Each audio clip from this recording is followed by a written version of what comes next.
Hey guys, welcome to Cold Blood Creations once again here on YouTube. Now we understand that so many of you watch this channel because of your interest in bearded dragons. And for those of you who are thinking about making a bearded dragon a new pet in your family, we want to take you step by step in this video and cover everything that we believe that you would like to know before bringing your dragon home.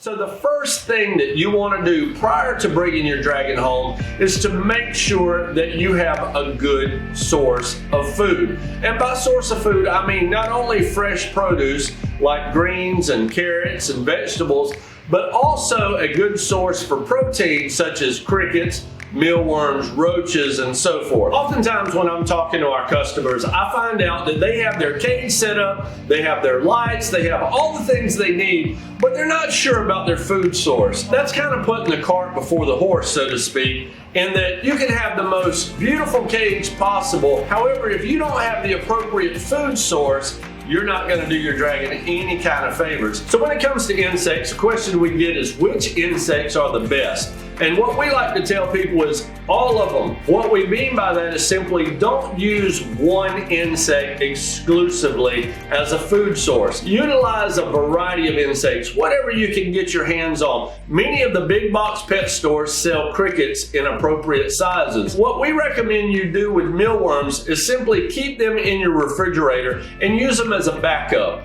For instance, you go to the pet store this week to buy crickets and they're out and you're thinking, well, what am I going to feed my dragon this week? You've got a couple mealworms in the refrigerator that you can use when you can't get your hands on other types of protein. That doesn't mean that you feed mealworms exclusively or crickets exclusively or anything else, but try to vary the diet and think of the mealworms in terms of they're a backup source of protein for your pet dragon anytime you can't get other sources of protein. So when your bearded dragon arrives, you're going to notice their little small guys are going to need to be fed things that are pretty small. In other words, you don't want to go out and buy full-grown bait store sized crickets to feed your baby dragon. In fact, the general rule of thumb is that everything they eat, whether it's insects or whether it's vegetables, needs to be about the size of the space between their eyes. Crickets, roaches, worms, or even pieces of carrot, everything needs to be small enough for them to easily swallow. When you're preparing their vegetables, we recommend cutting all of that up into bite-sized pieces. One thing that we do provide as a service to our customers is that we can send with your bearded dragon a cup of mealworms that are the appropriate size. When it comes to feeding these guys, we got a little trick we want to show you.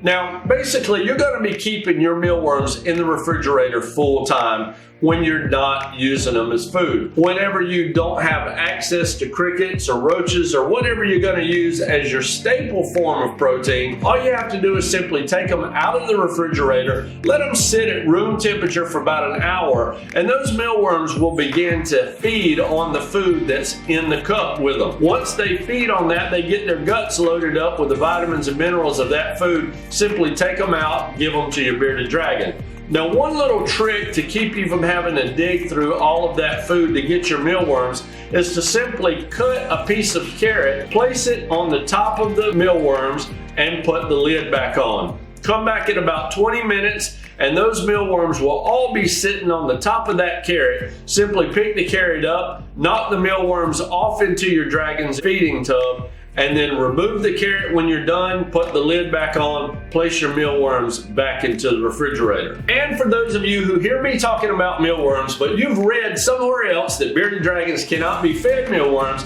also be sure to check out our video called Can Bearded Dragons Eat Mealworms? Okay, so the next thing that you're going to want to do is build a home for your dragon to live in. So if you walk into pretty much any pet store, the most readily available cage size for a baby bearded dragon is going to be a 40-gallon tank. And for demonstration purposes, we're going to be using a 40-gallon breeder tank for this video. So once you've got your terrarium chosen, you want to place it in the location that you decide to set it up at. And the next thing you're going to want to decide is what you're going to use for a substrate. Some people like to keep it very, very simple, and you would maybe use a newspaper or a butcher paper type.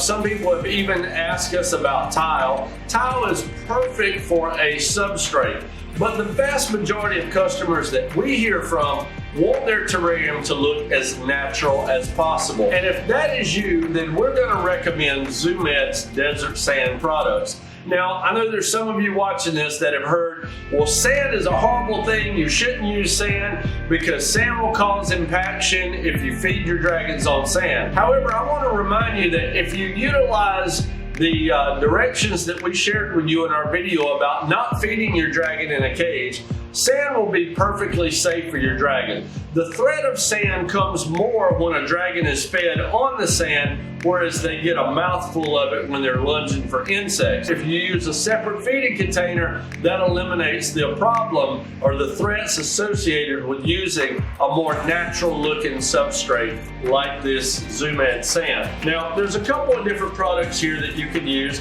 There is the all-natural Desert White Reptisand, and there's also personally one of our favorites, this clay burrowing substrate here, also by Zoo Med. For this video, we're going to go ahead and do the Desert White Desert Sand here by Zoo Med. Okay, so now that we have our cage and we have our substrate, now you're going to want to think of some cage decorations or something for the bearded dragon to climb on. Commercially available, you can find pieces like grapevines or fake rocks, but for this video, we're going to be using some pieces of driftwood that we actually found at a beach. Keep in mind, in a bearded dragon cage, you want to have a warm side and a cool side. We like to make sure that our branches are at its highest peak on the warm side so that they can climb on their branches and bask underneath the light. Now, speaking of lighting, your bearded dragon is going to require two different lights. One of those lights is referred to as a basking light.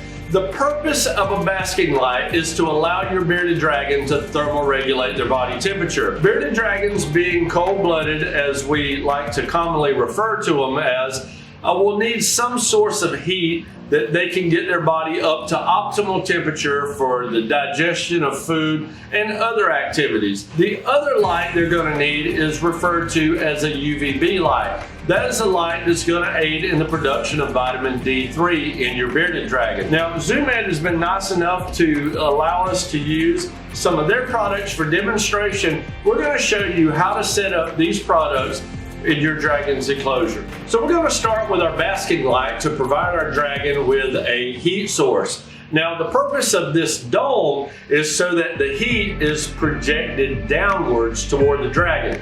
For that reason, we recommend putting your basking light above the highest point in your cage. In our case here, it's going to be above our driftwood so that the dragon can climb up closer to the bulb when he's cold, and he can move down the driftwood or even to the other side of the cage to allow his body to cool off once he has reached his optimal temperature. Our next light is our UVB light. Now, not only will this light allow your dragon to produce vitamin D3, but this light will also add visually to your cage. They look completely stunning once this light is turned on, and it'll bring out those hidden colors in your dragon that you're not going to readily see without a UVB light. Now, if you want to use a timer, we recommend timing both of these lights to come on for 12 hours during the day and to go off for 12 hours at night. If you're thinking about the use of a nighttime heat source,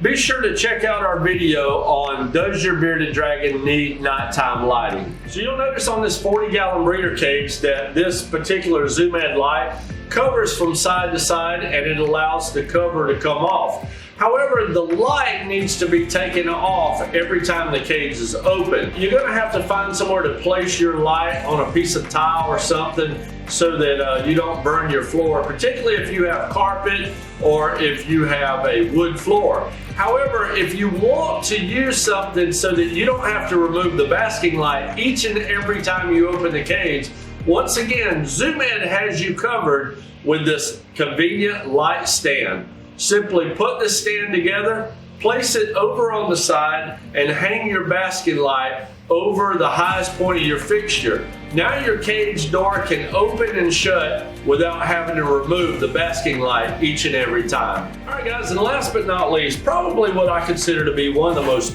important pieces of equipment in your bearded dragon's cage is going to be a temperature and humidity gauge. The one that we personally use ourselves and recommend is the VH1 here. Now, when it comes to placement of this, some people recommend placing it under the basking line. And while there's certainly nothing wrong with that, what we recommend to people is to place them in the middle of the cage. The reason for that is if you place it in the middle of the cage down toward the floor, you're going to get a median or an air temperature of your bearded dragon's environment. That being said, you want to shoot for about an 83 to 85 degree median temperature near the floor. What that means is that's about the coolest your dragon is going to be able to get. Now, obviously, if it's 83 degrees near the floor, it's going to be much, much warmer at the top of its climbing area directly underneath the basking line. Now, certainly if you want to know the temperature of your basking line, you can use 2 of these in any cage, or you can simply move the probe over to the basking spot from time to time to see what your basking spot temperature is. It's important that you know that your dragon is being kept warm enough and the humidity level is good enough that your dragon is not going to deal with some of the issues associated with an environment that's either too cold or too damp. Hey guys, we appreciate y'all watching this video, and hopefully you'll find that it's been a great help to you in preparing for your new bearded dragon. And once again, we want to thank ZoomEd for helping us make this video possible. And if you guys have any more questions, make sure to ask us through Instagram and Facebook. And we'll see you guys in our next video. See ya. We're gonna walk you step by step. Let's do that again. Sound like Mike Tyson over here. And once again, we want to thank ZoomEd for partnering with us on partnering. And we want to thank ZoomEd for partnering. Why can't I get that word? Hopefully that you guys. See, the outro is hard.